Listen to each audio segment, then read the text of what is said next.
MIABAGA.COM. Hey fellas, what's up? This is Nawab. This is Jason. And we too will be the host for your weekly podcast called What You Watching. And what we do basically is deconstruct, analyze, and review movies, the latest movies only, and just try to make it fun, basically. Word. Yeah.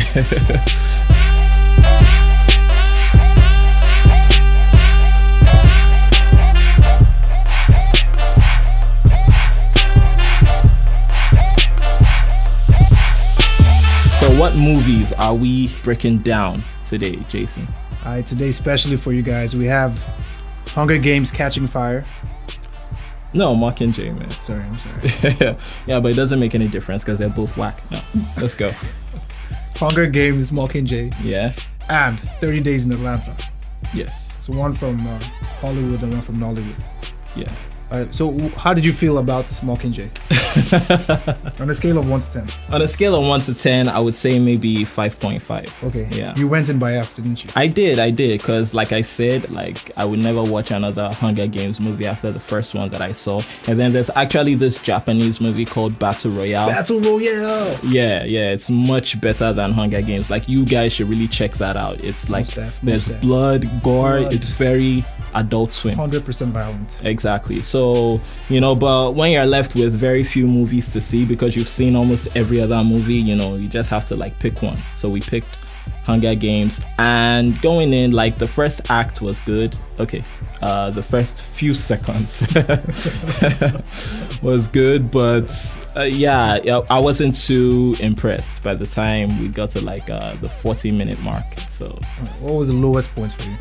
The lowest point for me would have to be, there were a lot of low points, so this is a difficult one, but one of the low points was when the capital, when they started hitting back at the resistance, those people underground and stuff like that. And then what's her name, Katniss or Katpiss,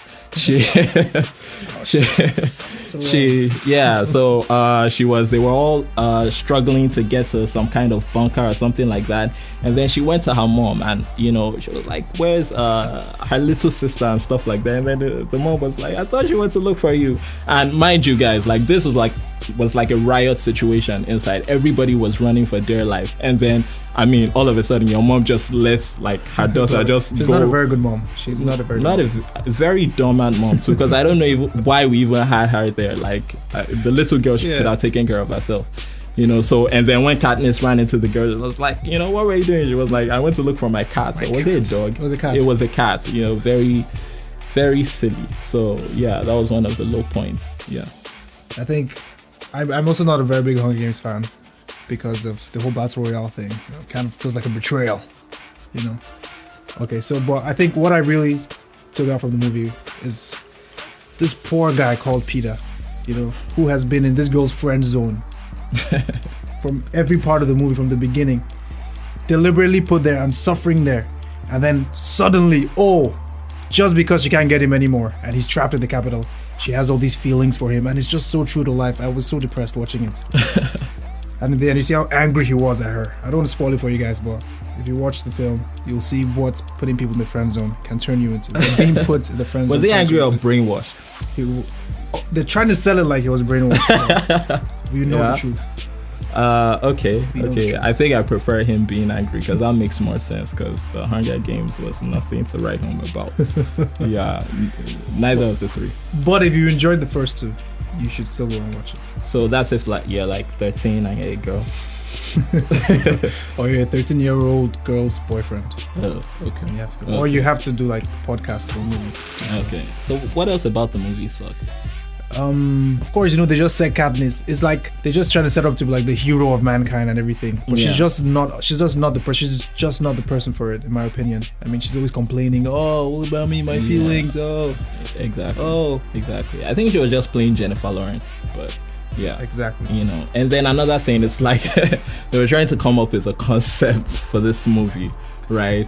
And it was like someone came up with the bright idea, okay, let's make a movie about us about how we do PR for movies. Yes. It was like, because the whole movie literally was about Katniss. It's about them making a documentary. Exactly. Making the resistance believe that she is their savior, so that they can have the balls to go up against what's it called, the Capitol. Oh, yeah. One more thing. All the black people die. Just want to put that out there. Exactly. All the black people die.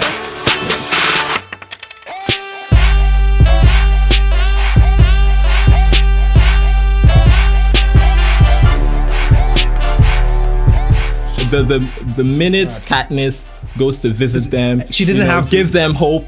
And I think she even like really caused it, because when those things were flying overhead, she struck her arrow at one of caused them. More destruction. Exactly. Sort of like Superman, just kills more people in the end. Trying to save. Yeah, exactly. Yeah. Don't be Katniss, people. Don't be Katniss. Yeah, precisely. So I think that's pretty much it. We've successfully discouraged everybody from watching Hunger Games, but there will still be some people going to see it. So know that you heard this show, and this is supposed to help you dodge bullets. So 30 days in Atlanta. Mm-hmm. How do you feel about that? 30 days in Atlanta. I don't know. I don't know how I feel about that, because there was really no story, was there? No, they forgot to put in a plot. I think they had visas. Yeah. And the whole camera crew, everybody had visas, and they're like, why don't we just go shoot? Exactly. And I don't get why it's different. Like, other people go and shoot movies like in America and stuff. But I guess because of the comic relief, and because it was a comedy. And then they had Vivica Fox and then Whitfield, which I don't know why that was a trip for most people, but I guess, So with 30 Days in Atlanta, it's one of those movies where, once in a while people will go out and see it, and then they'll support it because it's a Niger thing. But if you keep doing that kind of stuff where there's really no story, like, you're gonna run out of fuel at the end of the day. So it was sort of like a gimmicky movie, And then I think there was a point where a SWAT guy was chasing AY down the road. Yeah. And stuff like that, like just silly moments. I want to confess that I fell asleep twice during this one. I tried, guys. I fought, but it was just too much for me. It was too much for you. It was too much. Also, but the product placement was really well done, I think. Yeah, very in your face. Yes, the way it should be done, like in movies. You couldn't avoid it. But I think it's like a story emerged like towards the end, where they had these separate girlfriends, and then those ones sort of like broke up with them because they messed up, and then they had to patch it up. So that was the little bit of story there. Yeah, but I shouldn't even complain, because that's how Nigerian movies are. They start out like they're making the story on the spot. It's like the director's like, okay, you guys, this movie is about this, precisely. And halfway it's like, you know what, you fall in love with this guy, you break up with him, and then it's like they're making it up as they go along. So shouldn't complain. I mean, if you're really into Nigerian movies, if you're into Nigerian movies, you won't be let down. Yeah, this should be a trip for you. Yeah. But there were some funny moments in there though, like when Lynn Whitfield, when AY was teaching her how to like speak, like punkwi or something like that. She had to say it. It was really hilarious. I mean, yeah. I think she had the best performance in the whole movie for me, from what I saw. Yeah, despite the fact he slept twice. It was a very short sleep. Let's put that in there. Okay. I think it's because like Film House is so comfortable when you're watching movies there. You feel at home. Precisely. And you just want to so I just kind of drifted off. Exactly. So 30 Days in Atlanta, this is how you do product placement. Well, very well. Yeah, exactly. But I mean, it was a trip going to like see these movies. I mean, at least it's better than Hunger Games. Ouch! Shots fired, man. Yeah.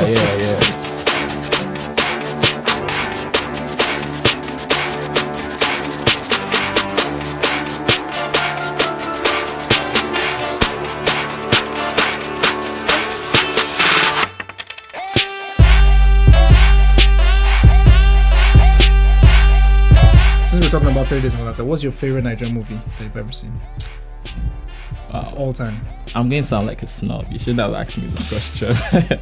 Of all time, maybe Broad Daylight by Hank Anuku. And I was really young at the time. It was like the Nigerian Schwarzenegger, so it was exciting for me. Okay, Hank, I know Hank. Yeah. That masculine. Precisely. Okay. I thought it was really cool as a kid.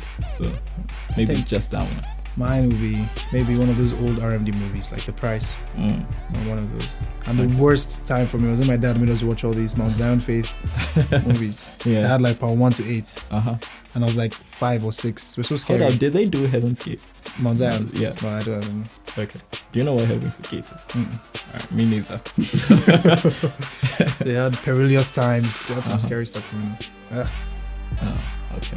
So I think we've tortured people enough with our experience. But anyway, so you guys should go and check these movies out. Like I said, you know, they're Better Than Nothing or Hunger Games, the first part. So yeah, and they're running at where? That's at Surulere. Yeah, I didn't know Busaya Leisure Mall. Yeah, and I think right now they have like the cheapest movies out. So they do. I mean, like just $500 to go see these movies is crazy. Like, so that about wraps up our show. Again, it's called What You Watching. It's a weekly podcast, so make sure to tune in next week, and we'll definitely have prizes for you guys. So I know you Nigerians love that. So. Wow, you Nigerians! Wow. I'm a Nigerian, by the way. Yeah. MIABAGA.COM